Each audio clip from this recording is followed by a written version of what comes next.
구약 본문의 주의 방법에 대한 연구. 김진수 교수님이 합동신학대학원 신학정론에 발표한 글입니다. EA 언어학적 분석입니다. 성경 저자는 언어를 수단으로 하여 독자들에게 메시지를 전달한다. 그러므로 본문의 의미를 바로 파악하기 위해서는 어휘, 문법, 구문 등 언어의 여러 요소들을 언어학적 차원에서 분석하는 작업이 선행되어야 한다. 이런 분석이 제대로 이루어지면 본문의 번역과 더불어 등장인물들과 그들의 역할, 이슈가 되는 문제들과 그들의 역사적 배경, 글의 전체 구성 등이 파악된다. 딸스트라는 구약 본문 주의에 관한 자신의 책 우데 앤 뉴베 레저스 과거와 현재의 독자들에서 언어학적 분석의 의의에 대해 설명한다. 언어 수단이 보내는 신호에 반응하면서 독서하는 동안 본문의 세계를 구축할 수 있다. 본문의 이야기, 대화, 질문, 명령이 나오는가? 어떤 인물들이 확인 가능한가? 먼 과거에 일어난 사건들인가? 아니면 독자에게 직접 말하여 동기를 부여하고자 하는 진술들인가? 본문의 언어적 신호들은 독자로 하여금 본문 주변의 무대와 무대 배우를 구축할 수 있도록 해준다. 이를 통해 본문에서 각자 제 역할을 하는 인물들의 위치가 알려진다. 더욱이 해석학적 측면에서도 언어학적 수단들의 활용은 중요하다. 본문에서 인물들의 배치와 그들의 상호작용은 본문 내부의 역학관계에 대할 뿐만 아니라 대개 본문이 기능하였던 시대의 종교와 문화 및 본문이 편하게 읽혔던 환경에 대해서까지 알려준다. 이런 이유로 인해 언어학적 분석은 주의 나중 단계를 위한 1차 자료를 제공해준다. 언어학적 분석에서 고려되어야 할 사항은 다음과 같다. 한 문장에서 주어가 고유 명사의 이름인가 보통 명사인가, 문장의 수로 프레디키트가 동사나 명사나 형용사 중 어느 것으로 되어 있는가, 문장의 연결은 와우 접속법, 와우 컨정션, 와우 연속법, 와우 컨세큐티브 중 어느 것으로 이루어지는가, 접속사가 없는 아신데틱 문장은 아닌가, 동사의 어간, 스템은 무엇이며 활용, 컨주게이션은 어떠한가, 완료인가 미완료인가, 명령형이나 부정사형이나 분사형은 사용되지 않았는가, 대명사 또는 대명 전미사는 누구를 지시하는가, 무엇을 지시하는가, 반복되는 어휘는 없는가, 어떤 언어 현상이 저자에 의해 특별히 의도되었는가, 아니면 히브리어의 일반적 용례에 해당하는가, 일반적인 문법에서 벗어나는 구문이나 표현은 없는가, 본문의 전체 구조를 알려주는 언어적 표시, 특정한 어휘나 표현의 사용, 반복 또는 변화는 없는가. 위의 질문들을 고려한 언어적 분석의 신뢰를 사무엘하 21장 1절에서 2절을 통해 살펴보자. 분석에 들어가는 첫 단계로서 먼저 이 구조를 최대한 하나의 수로를 갖는 단순한 문장들로 나눌 필요가 있다. 이렇게 함으로써 본문에 나타나는 다양한 언어 현상들을 보다 더 세밀하게 관찰할 수 있다. 작업의 편의를 위해 문장들을 유형별로 분류하는 것이 중요한데, 여기서는 딸스트라가 제안하는 분류 방식을 그대로 따르기로 한다.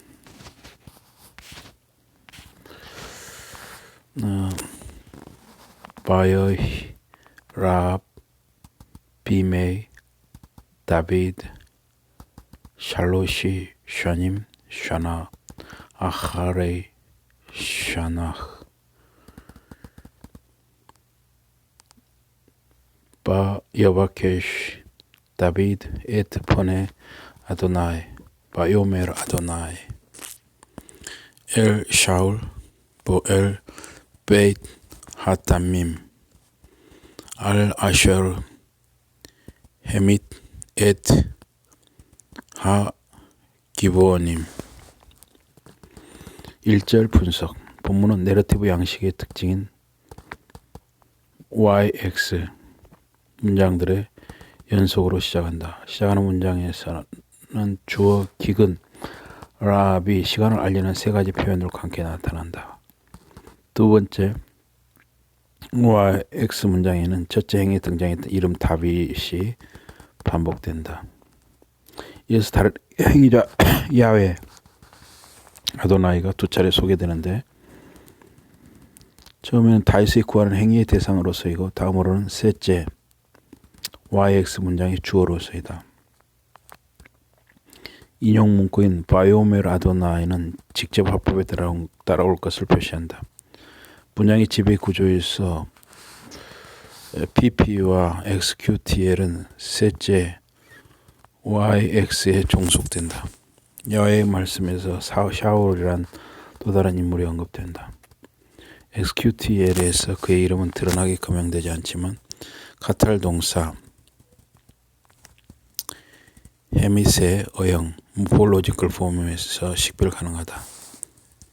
베이트 핫담밈의 정관사 해 역시 간접적으로 사울을 지시한다. 그것은 담밈이 특정한 집고 사울의 집과 연결됨을 알려주기 때문이다. 마지막으로 기브온 사람들 하기브온임이 소개된다. XQTL의 동사 헤미스는 독자들의 관심을 본 이야기의 시간 이전의 시간으로 돌린다. 이제 다윗과 함께 독자들은 사울이 기브온 사람들을 죽였었던 잊혀진 역사를 상기하게 된다. 달스트르가 제안한 문장의 여러 가지 유형들은 제로 QTL은 카탈 in position 1, XQTL은 no subject 카탈, WLYQ는 wow negation 이퀄, 제로 YKT는 equal in position 1, YX는 Y equal subject, way 제로는 way equal no subject, INFC는 infinitive construct, PTCP는 passive participle, AGCL은 adjective clause, WQTL은 wow 카탈, WXQT는 wow subject 카탈, WPQT는 wow PP 카탈, WXYQT는 subject equal, Y0는 Y equal no subject, IMPV는 imperative, PTC는 participle, NMC는 nominal clause, CPA는 pending case, XQTL은 subject 카탈, WLQT는 wow negation 카탈, WPYQ는 wow PP equal, XYQT는 no subject equal, WayX는 where equal subject, infa는 infinitive absolute, PTCA는 active participle, ELLP는 ellipsis, BOCT는 vocative. 바이커라 하멜레흐 라 기브오님 바이오메르 알레헴 하 기브오님 로 미분의 이스라엘 햄마 키임 미예테르 하 에모리 우번의 이스라엘 니셔보 라햄 바예와케시 샤울 러 하코탐 카노토 리번의 이스라엘 비후다. 2절 분석.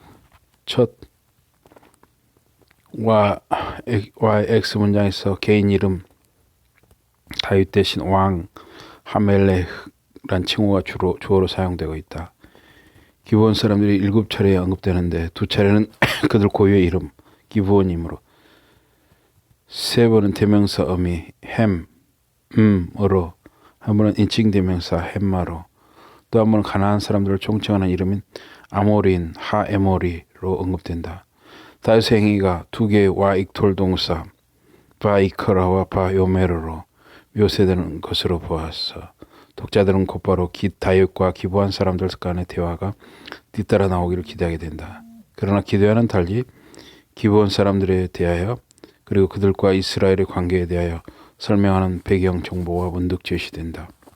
이 맥락에서 이스라엘 자손들 번외 이스라엘이 세 차례 언급된다. 이를 통해 기부한 사람들과 이스라엘 자손들의 관계가 이 에피소드의 주된 관심사임이 암시된다. BP는 Prepositional Phrase, DFC는 Defective, MSYN은 Macro Syntactic Sign.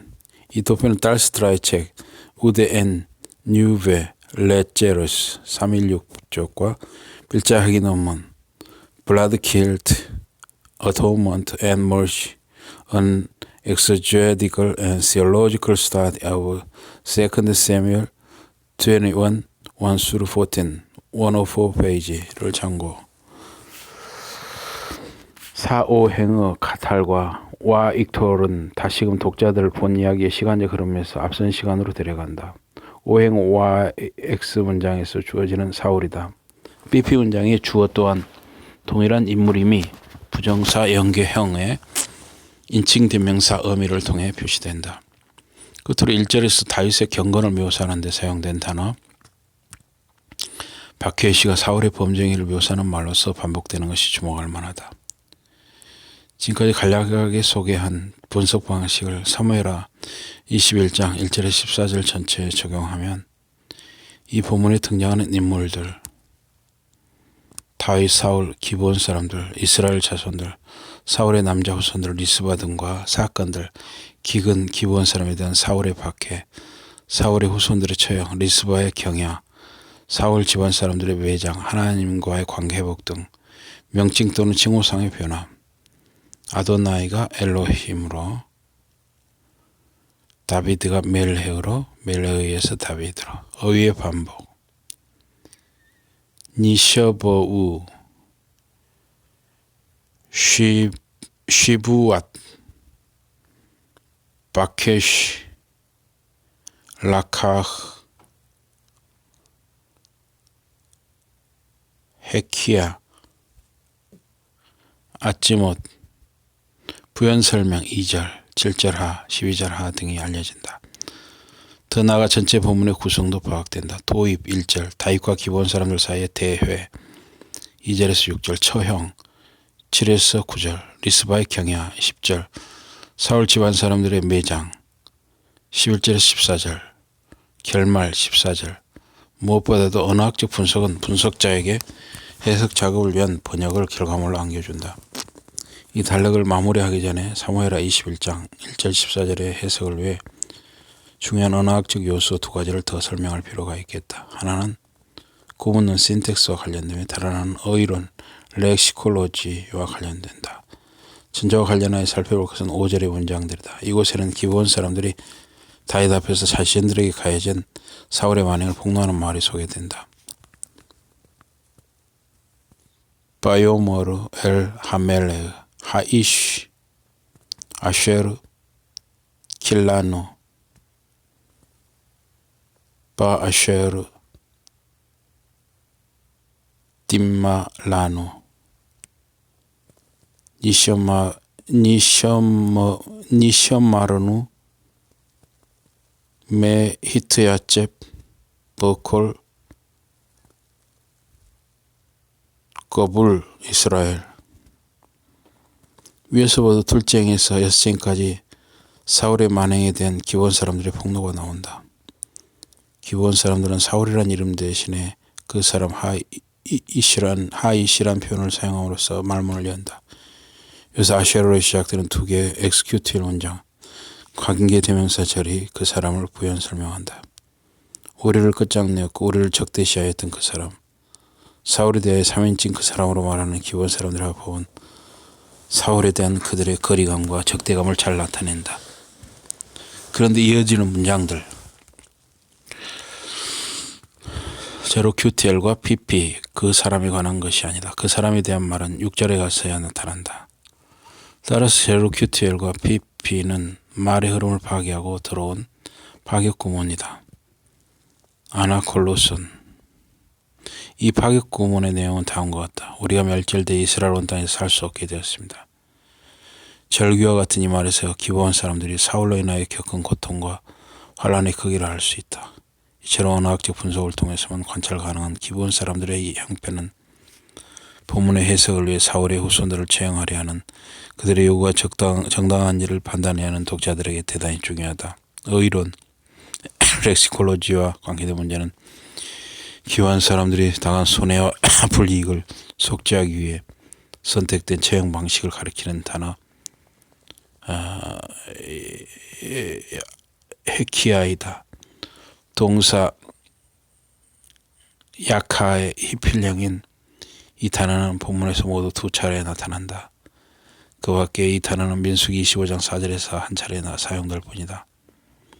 그곳에서 이 단어는 모압 여인들과 더불어 음행하고 그들의 우상 숭배 행위에 가담한 사람들의 처형을 묘사하는 데 사용된다. 그곳의 묘사는 이 처형의 희생자가 태양빛에 노출됐다는 것만을 알려준다. 그러므로 이 단어만으로는 그 처형 방식이 어땠는지 알기가 쉽지 않다. 이런 형편은 번역본들이 이 단어를 각각 다르게 번역하는 것에서도 반영된다. 민수기 25장과 사무엘하 21장을 비교해서 파라데이그마티조, 엑셀리아조, 카탈, 젤렙, to expose, strip shame, to sacrifice, suspender, crucifigure, 행은, 벨란, to hang, to execute, to kill and expose, 목매어 달다, to kill and expose. 위에 대표가 보여준 헤키야가 구체적으로 어떤 형태의 처형을 가리키는지 알기 없더라. 폴진과 같은 학자는 그것이 언약의 파기로 인한 처형의 엄숙한 제2행위를 가리키는 특별한 수단이라고 설명하기도 한다. 사무엘하 21장 1절에 14절이 사울이 기브온과의 언약을 깬 사건에 대한 기록이므로 폴진의 설명은 충분히 타당성이 있어 보인다. 하지만 여전히 의문은 남는다. 헤키야가 가리키는 처형 방식은 구체적으로 무엇인가? 근래 여러 학자들은 이 단어가 칼, 어간, 칼스템, 야카에서 갖는 의미에 주목한다. 그것은 탈구시키다를 의미하며 비디비나 할랏, 장세기 32장 26절에서 야곱의 허벅지 관절의 탈구를 가리키는 말로 사용된다. 여기에서 유추하여 학자들은 헤키야를 사절을 부러뜨려 내놓다 expose with broken limbs로 번역한다. 이 번역을 따르면 사울의 후손들이 처형된 방식에 의하여 보다 더 구체적인 이해를 가질 수 있다. 결론적으로 의 연구는 본문의 의미를 밝히는데 간과되어서는 안 될 중요한 수단이다.